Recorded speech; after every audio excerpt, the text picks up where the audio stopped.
Welcome to our new coffee chats. Glad you're with us. Today we're going to be looking at evidence-based practice, which is definitely a buzzword for all teachers. Hi everyone, I'm Gail Brown and I'm the literacy half of Learn and Grow. Oh, I didn't introduce myself. I'm Lynelle Campbell. I'm the numeracy half. So let's get into it. Yeah. So what does evidence-based practice look like in classrooms? Well, we already introduced that earlier this year to you. One of the great evidence-based practices, which is effective explicit teaching. We introduced you to the work of Rosenshine, and that is one high-impact teaching strategy. And that was the model we introduced to you. We start with review, we do the I do around modelling and a clear explanation of what we're going to teach, and then have some great practice opportunities where we've guided practice with we do, and then get to the independent practice with you do, and then finally finish up the lesson with some corrective feedback and checking back on whether we've achieved our learning intentions. Well, we want to pair that with something else that is evidence-based, and I'm going to hand over to Gail. I think this is a really exciting part to add to it. Yeah, I think evidence-based includes both how we teach, which is effective explicit instruction, and also what we teach, which is our lesson content. So our focus is about what this actually looks like in a classroom, in a lesson, and we're going to work through that over a series of presentations, because cognitive load theory has been around for more than 20 years, and it's really about thinking very clearly about working memory in our students and teaching in small steps. So I'll hand over to you, Lynelle, to go through a little bit more about effective explicit teaching, around how we teach, and including those two more recent sources around this. That one is both a freely available one, which is the Rosenshine source, Principles of Instruction, and also Tom Sherrington's book. So easily available. I've actually not long got those through the mail, so I highly recommend those. And as is good practice, review is important, so that's why we practice what we preach. And you can see there we've listed review, present small steps, ask questions all the way through a effective explicit teaching lesson.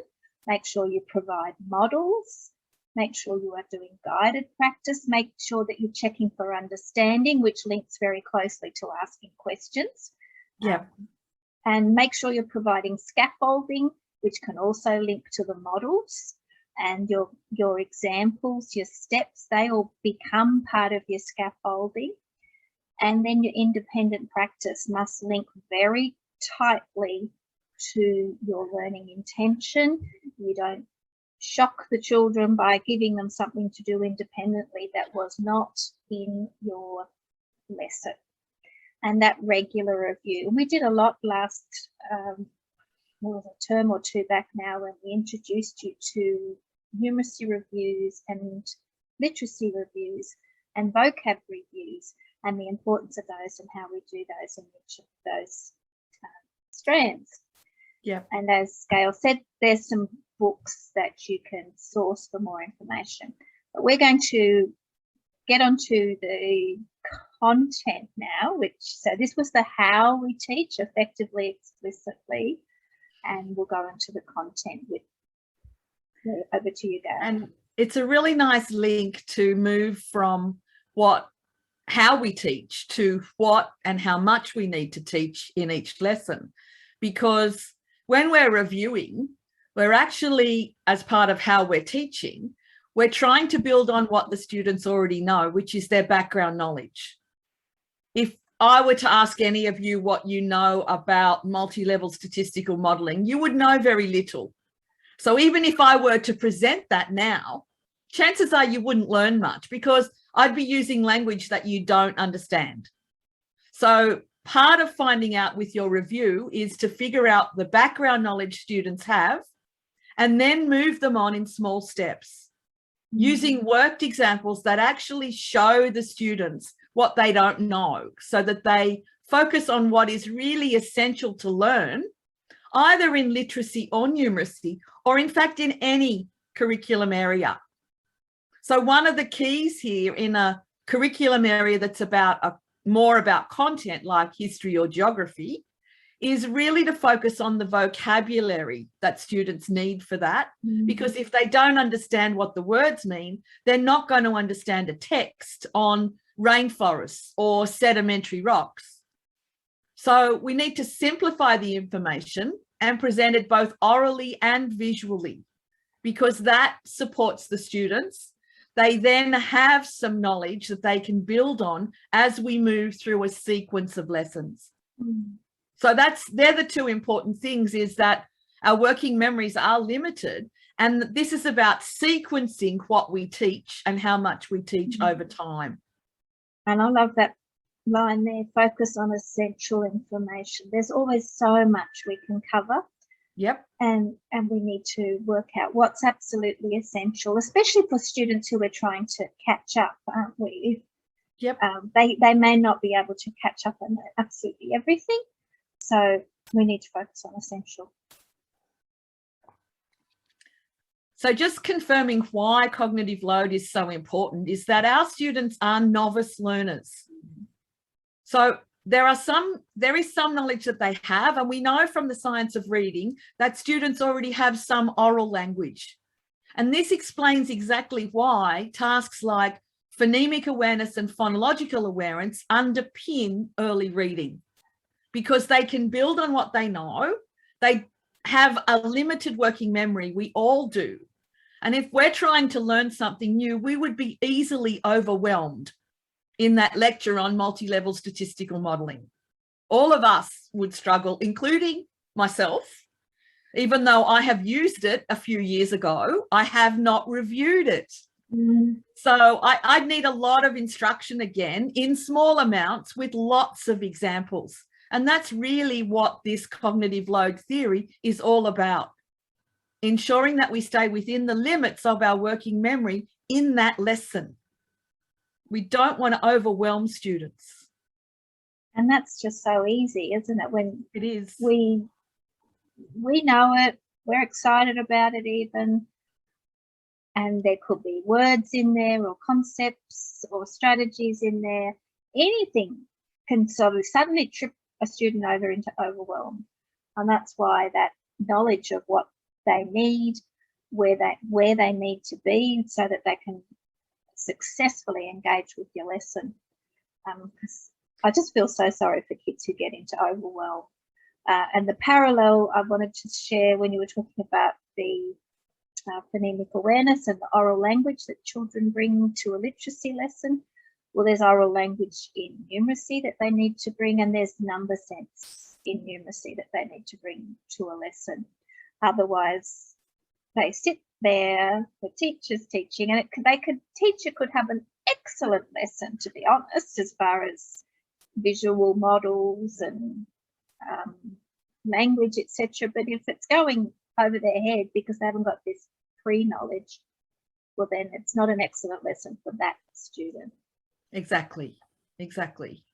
And this is so important. I'm going to, I really like how Gail explains this. Explain this to everyone, Gail, what learning actually is. The reason this is so important is that learning involves changes in long-term memory, not your working memory.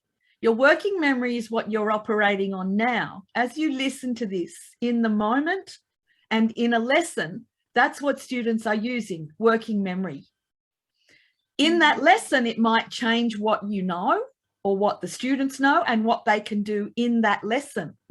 Unfortunately, and teachers have said this to me so many times, they knew it yesterday, they don't know it today. That's because they haven't actually learned, because it's not in their long-term memory. And this is exactly why in our effective explicit teaching, we have that independent practice with feedback. That is what deliberate practice is about. And we see it in sport. We see it again and again until you are so automatic at things. We see it now in sporting teams where they have a deliberate coach who coaches in kicking goals or who coaches in a specific way of pitching a ball in baseball. All right. They give particular feedback on the errors that those sportsmen in their particular expertise need. And they need to hear it in small amounts. Again, this deliberate practice comes from your explicit teaching, and the small amounts comes from cognitive load. That is why these are both important components of evidence-based practice. We can't have one without the other because learning won't happen. It's as simple as that. So that's why we talk about effective explicit teaching, because we want to help children learn, and we've got to remember this is what learning means. And I know that dilemma of, oh, they knew it last week or they knew it last term and they don't know it now. Yeah, this is exactly why. Then we have to review it until they've actually got it in their working memory so that they can use it to learn the next thing.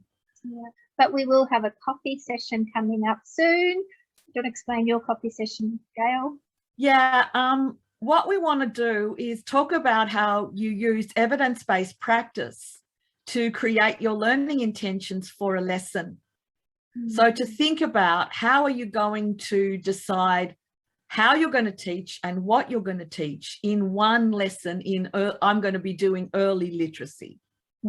And I'm doing early numeracy the week after that. So just again, it'll be just a quick overview of how we would do that. It will model for you our thinking going from the curriculum documents you have available to you to end up with some learning intentions that you would put into an effective explicit lesson and teach explicitly so that your students will have every opportunity to learn them. So that's all for now. I think we need to leave it for this week.